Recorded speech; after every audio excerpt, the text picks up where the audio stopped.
안녕하십니까. 현대투자연구소 송조입니다. 시장이 많이 복잡합니다. 이번 시간은 시장 흐름하고 상관없이 하이브 세 가지 결정적인 논리 중심으로 진행을 해보도록 하겠습니다. 저희 같은 전문가들도 사실 틀린 경우가 굉장히 많이 있습니다. 그런데 이제 어떤 경우는 나름대로 이제 상당 부분 이제 확실히 가는 종목이 있거든요. 하이브가 그런 종목이 아닌가 생각되고, 회원분들은 아시겠지만, 저희 현대투자연구소 같은 경우는 이제 하이브에 온몸을 던졌다. 예, 지금 이제 결정적인 어떤 승부자라고 자부를 하거든요. 자, 화면처럼 세 가지만 정확히 알면 반드시 성공하지 않을까 생각이 되고요. 가급적이면 관심 있는 분들은 끝까지 한번 방송을 청취해 보시기 바랍니다. 자, 세 가지 논리 중에서 첫 번째 논리, 예전에도 한번 제가 말씀을 들었던 그런 상황인데요. 자, 지금 보시는 화면은 이제 SM입니다. SM 엔터테인먼트.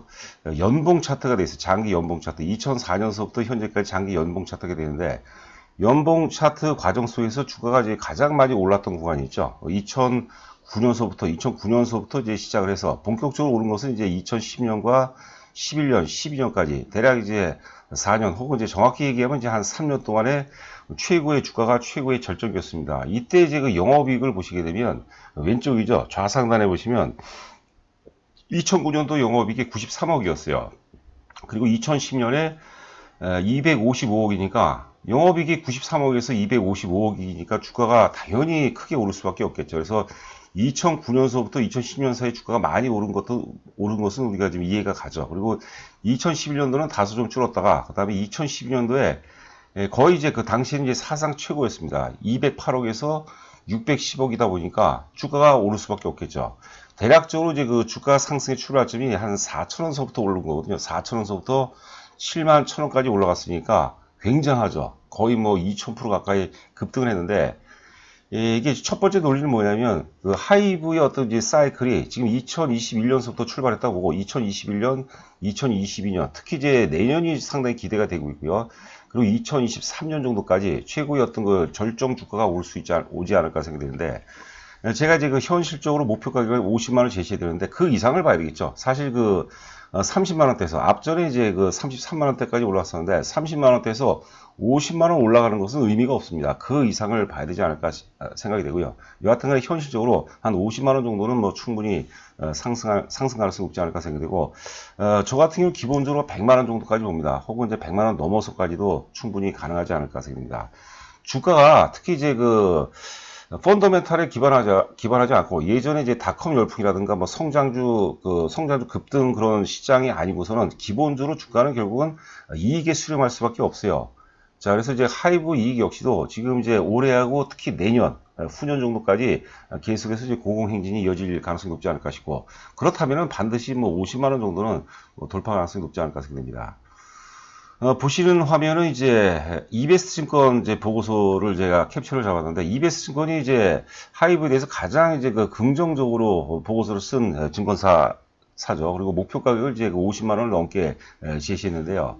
자, 지금 이제 영업이익을 보시게 되면은 2019년도 990억에서 2020년도 1460억이에요. 그런데 이제 작년 10월 15일 날 상장이 되기 때문에 이거는 이제 소급 적용해서 이제 주가가 다소 좀 이제 고평가가 돼서 35만원까지 갔었죠. 당시에 장중 고점이. 그 정도는 이제 감안하셔야 되겠고. 그 다음에 이제 2020년 1460억에서 올해 예상 영업이익이 지금 이베스트 증권 같은 경우는 2030억을 제시했는데, 그거는 최근 이제 증권사 보고서를 전망치 보면은 2021년은 가장 작아요. 대략적으로 한 2200억입니다.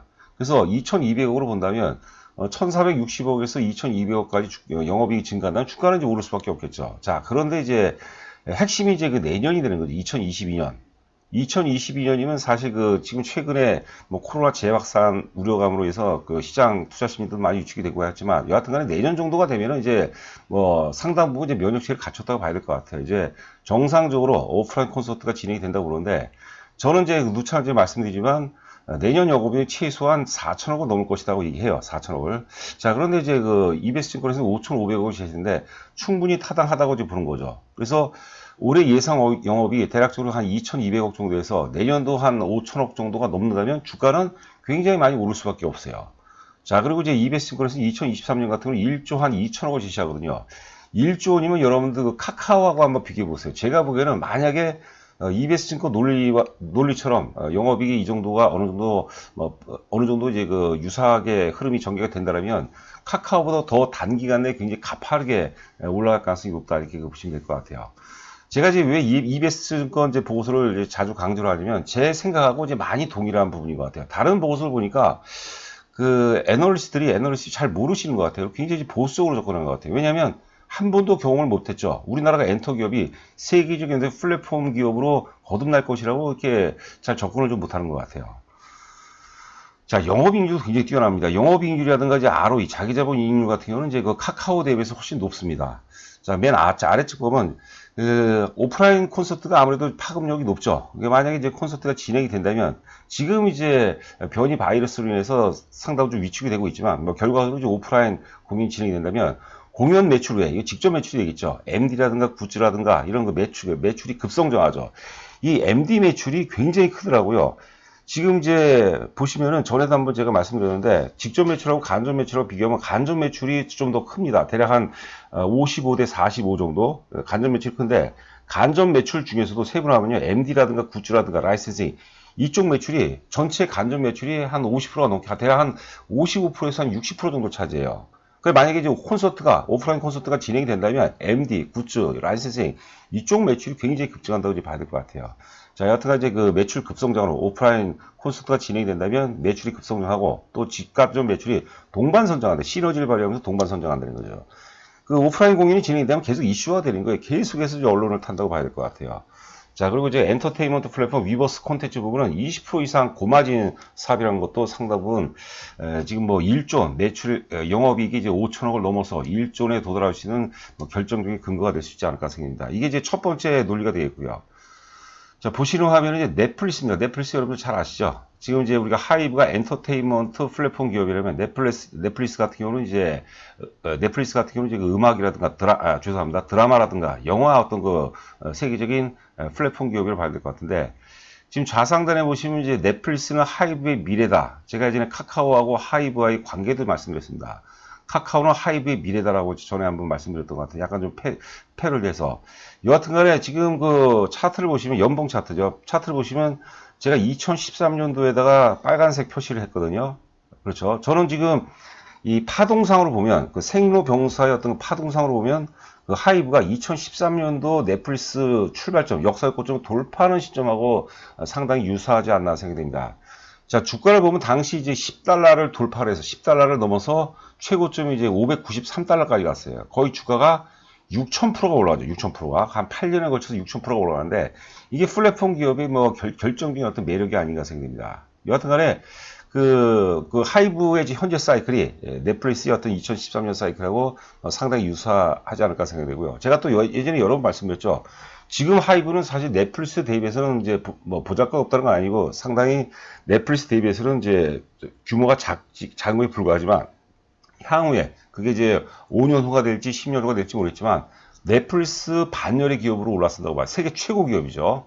하이브가 넷플릭스 반열 기업 혹은 넷플릭스를 넘어설 수 있는 기업이 될 수도 있다는 거죠. 사실 그 우리가 드라마라든가 영화 시장보다 음악 시장이 더 크다는 얘기가 있습니다. 자, 그런 부분도 우리가 반드시 또 우리가 인지해야 되지 않을까 생각이 되고요. 자, 요거는 이제 그 지난번에 한번 소개를 해드렸던 그런 그 내용인데요. 지금 이제 그 밑줄치 부분 한번 볼까요? 그 보고서 제목이 이제 엔터테인먼트로 봐도 그리고 인터넷 업체로 봐도 매력적이라는 거죠. 동사는 글로벌 플랫폼 포지셔닝에 가까울 가능성이 있어 외국인 선호가 높아질 개연성이 존재한다. 우리가 이제 마케팅에서 경영학에서 이제 포지셔닝을 얘기를 이제 많이 합니다. 굉장히 중요하죠.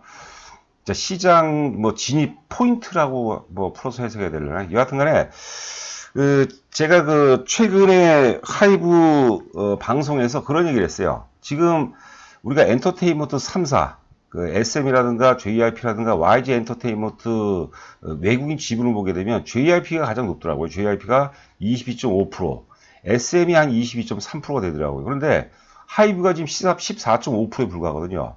자, 하이브하고 JYP하고 비교하면 지금 그 외국인 지분이 8%가 부족하죠. 만약에 하이브가 뭐 기조적으로 외국인들을 순매수하고 있어요. 만약에 추가로 8% 정도만 매수해주면, 즉 JRP 정도 수준이 된다면 저는 이제 40만 원은 넘어간다고 보는 거죠. 40만 원 충분히 넘어갈 수 있겠고, 만약에 25% 정도, 제가 대략 계산해 보니까 이게 정확하게 우리가 산출할 수는 없겠지만, 대략 한 이 외국인 지분이, 하이브의 외국인 지분이 25%를 넘어가면 충분히 이제 50만 원 이제 넘어간다고 이제 보는 거죠. 자, 그런데 우리가 하이브하고 뭐 SM이라든가 YG라든가 혹은 JRP하고 단순 한번 비교를 한번 해보세요. 비교가 불가하는 거죠. 비교가. 여기 보시면 이제 네이버가 54%가로 카카오가 30%대, 그리고 NC소프트도 51.9%니까 그 부분은 이제 참고하시기 바라고요. 자, 여기 보시게 되면은 맨 위가 이제 SM입니다. SM, YG 엔터테인먼트, 맨 아래가 이제 그 JRP가 되겠는데, 올해 예상 영업이익을 한번 보도록 하죠. SM이 올해 예상 굉장히 선방을 했어요. 올해 그 SM의 예상 영업이익이 497억. 지금 이제 뭐 7월 달에 접어들기 때문에 이제 그 예상치하고 전망치가 크게 오차는 좀 안 날 것 같아요. 그 다음에 이제 그 YG 엔터테인먼트의 올해 예상 영업이 371억. 그 다음에 이제 마지막으로 JRP 영업이익이 471억인데, 대략 더하게 되면 한 1200억 정도가 조금 안 되는 걸로 알고 있는데, 앞서 이제 올해 하이브의 예상 영업이 얼마입니까? 2200억, 2200에서 2500억까지 나온다고 그러거든요. 그러니까 3, 4를 합친 영업이익이 하이브의 반절 정도 수준밖에 안 돼요. 이게 비교가 불가능해요. 그러면 우리가 그 어렵지 않게 상식적인 어떤 뭐 상식을 감안한다면 외국인들이 지분이 최소한 JRP를 넘어갈 가능성이 높지 않나 싶습니다. 대략적으로 상식적으로 판단한다면 한 25% 정도는 충분히 가능하다고 봐야 될 것 같아요. 그러니까 수급적으로도 하이브는 굉장히 좋다, 이렇게 보시면 될 것 같아요. 자, 이게 이제 그 세 가지 논리였고요. 만약에 이제 이거는 이제 그 기타인데, 만약에 중국 시장까지 열린다면 중국 시장이 어마어마하죠. 방탄소년단이 혹은 이제 그 TXT가 엔하이픈이 중국 시장에 진입한다면 대단하죠. 자, 어제 같은 경우 이제 그 BTS의 버터가 빌보드 6주 연속 1위를 차지했던 거죠. 제가 전에도 말씀드렸지만 단군 이래 어떤 특정인들이 전 세계에서 이렇게 널리 알려진 적이 저는 없었다고 생각해요. 대단한 거 아닙니까, 여러분들? 어마어마한 거죠. 기적이죠. 이런 것들이 바로 기적이라고 봐야 될 것 같아요. 그리고 또 이제 그 에드 시런과 신곡을 이제 9일이면 이제 금요일이 되겠습니다. 내일이 될 것 같은데 9일날 또 발매를 한다는 그런 기쁜 소식이 있어요. 자, 하여튼 BTS는 오는 9일 버터와 영국 출신의 세계적인 싱어송라이터 에드 시런, 스카 브라운급이라고 이제 보시면 될 것 같아요. 작업에 참여한 신곡 퍼미션 투 댄스가 실린 싱글 CD를 발매할 예정에서 얼마나 흥행을 이어갈지 주목이 된다, 그런 얘기가 있죠. 자, 이 에드 시런을 제가 이제 그 네이버에서 캡처를 잡았습니다. 젊은 분인데, 하여튼 그 앞서 얘기했던 스카 브라운하고 거의 뭐 동급의 친구라고 보시면 될 것 같아요. 자, 요번에 이제 그 빌보드 핫백 그 순위입니다. 1위가 이제 BTS죠. 그 다음에 7위가 저스틴 비버. 지난주 같은 경우는 이제 그 저스틴 비버가 4위였어, 4위. 그 아리아나 그란데가 이제 7위인가 8위로 기억을 하고 있는데, 여하튼 간에 1위가 이제 BTS, 그 다음에 7위가 저스틴 비버, 그 다음에 10위가 이제 그 올리비아 로드리고. 자, 대단한 것 같아요. 자, 보시는 화면은 이제 하이브의 월봉 차트가 되겠습니다. 월봉 차트. 지금 이제 추세선을 그러니까 추세 지선을 계속해서 일치를 하고 있어요. 이건 뭐냐면 버블이 개입되지 않았다는 거죠. 버블 혹은 이제 가수요가 개입이 되지 않았다는 얘기입니다. 그리고 가수요라는 게 이제 우리가 흔히 이제 버블이라고 얘기하는데, 버블이 개입돼야 주가가 본격적으로 올라가고, 제가 지금 뭐 나름대로 주식을 31년째 주식을 하고 있는데, 시세 형성을 원리를 보니까 실제 자기 펀더멘탈에서 움직이는 구간은 한 20에서 30%밖에 안 돼요. 나머지 이제 80%, 70%가 버블과 역버블에 의해서 이제 결정이 된다고 보시면 될 것 같아요. 버블이라는 게 이제 거품이죠, 거품. 그래서 가수요 논리가 굉장히 중요한 거죠. 그래서 하이브는 35만원 넘어서를 생각하셔야 돼요. 35만원을 돌파해야지만 이제 본게임이다. 그러니까 아직까지는 리허설이라고 보는 거죠. 예, 일반적으로 주가가 역사를 좀 돌파하게 되면 곱하기 최소한 2배수가 가거든요. 2배수를 조개하면 한 70만원 정도. 현실적으로 우리가 50만원 넘어서 70만원까지도 봐야 되지 않을까 생각됩니다. 자, 일봉 차트입니다. 오늘 이제 장중 저가가 이제 29만원, 자스트 29만원까지 빠졌었는데, 29만원은 지난번에 이제 그 블락딜 시점이죠. 블락딜 당시에 거래량이 486만 주 정도가 터졌는데, 286만 주가 이제 블락딜 물량이고, 나머지 200만 주가 실제 거래가 된 거예요. 그러니까, 블락딜 물량 286만 주를 빼더라도 거래가 굉장히 많이 된 거죠. 200만 주니까. 200만 주 거래가 터졌는데, 주가가 특정 가격대에서 대량 거래는 향후 주가의 결정적인 단서 역할을 한다고 했어요. 단서를 제거한다고 했어요.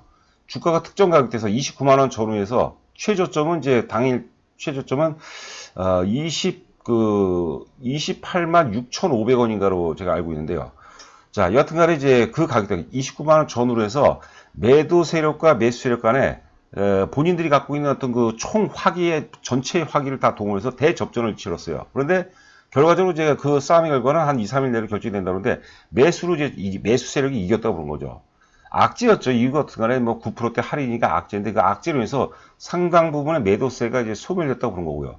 지금 이제 최근에 이제 3일째 하락하고 있는데 거래량이 아래 보시면 아시겠지만 거래량이 크게 수반이 안 되기 때문에 사실상 데미지는 없어요.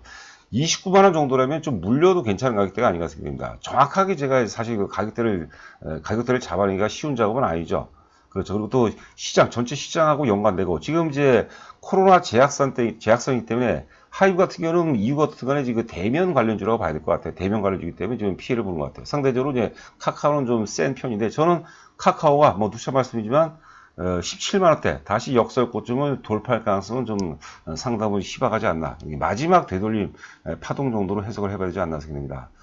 자, 저희 그 현대투자 회원 모집 관련해서요. 자, 관심 있는 분 자세하게 읽어보시고, 오른쪽에 이제 저희 회사 법인 계좌가 되겠고요. 신한에. 그 다음에 제 전화번호입니다. 입금하시고 본인 전화를 보내주시면 제가 뭐 인사 말씀드리고, 뭐 우리가 성공투자에서 혹은 이제 현재 기존 최적의 포트폴리오에 대해서 자세하게 설명을 해드리도록 하겠습니다.